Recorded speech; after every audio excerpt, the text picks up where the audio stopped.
Yep. Wind down for the evening.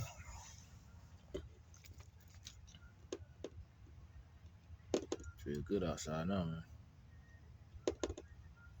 Like I was saying on the other video, when it come down to older equipment, some of those, depending on how those copper lines are laid up under the houses that have a lot of moisture, that turn like they have a lot of corrosion.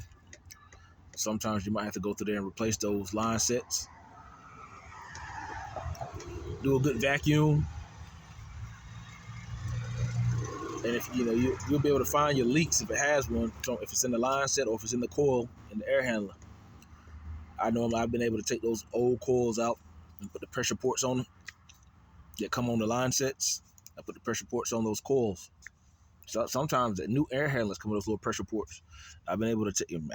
I have bought some bad air handlers that had leaking coils, brand new before, out the box. So you get those pressure ports are very important to hold on to. Solder them on to an old coil. Take a Rubbermaid container, fill it up with some water, just like when you're trying to find a leak on a bad tire. Stick the coil down in the water. You see where your bubbles are coming from, and then you pull it out, let it dry, and you go ahead and put some solder it back together. Solder that leak. Find that leak on that coil. Put them back in there. Some of the older equipment have run better than some of the new stuff. Those copper coils will hold up.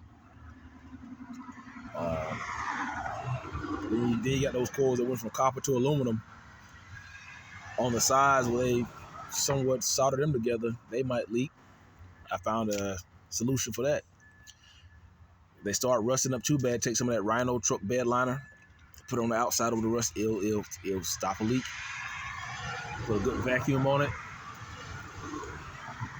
Put some Freon back in it. Once you make sure the compressor's not messed up, burn up. Make sure the compressor's not burn up. Sometimes you have to take those filter dryers out too, of those line sets. A filter dryer in there like a Cadillac converter, it'll clog up. That ain't no good, man. Take them things out on some of the older equipment.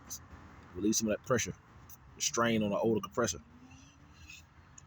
I got some R22 equipment that's still running out there. Like I said, 30, 40, some of them. That one in Wake Forest, it's an older man. He don't even use his. I know he's got a piece of equipment. I think that unit's probably close to 50 years old, man. I go out there and I service his probably once a year, right before the summer, because it's almost like he really use it. He still got for his heat. He uses the oil furnace, one of them old that. I don't know who go out there and service that, but I go out there and service his heat pump and stuff like that. But he tried not to use it. He just uses his oil furnace for heat. But I go out there and service his AC unit. Learning a skill or a trade, it'll take you a long ways, man. Sometimes you got to be like an octopus, man. Have your arms, have your hands, and multiple different things to be able to make it. So that's what I do. Been doing that ever since I can remember. Because if you just focus on one thing, air conditioning heat can be seasonal. A lot of your big companies, they understand that it's seasonal.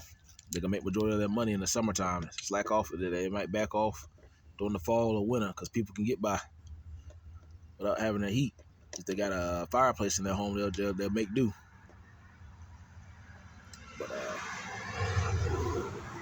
I say, man, I encourage y'all, get into your word.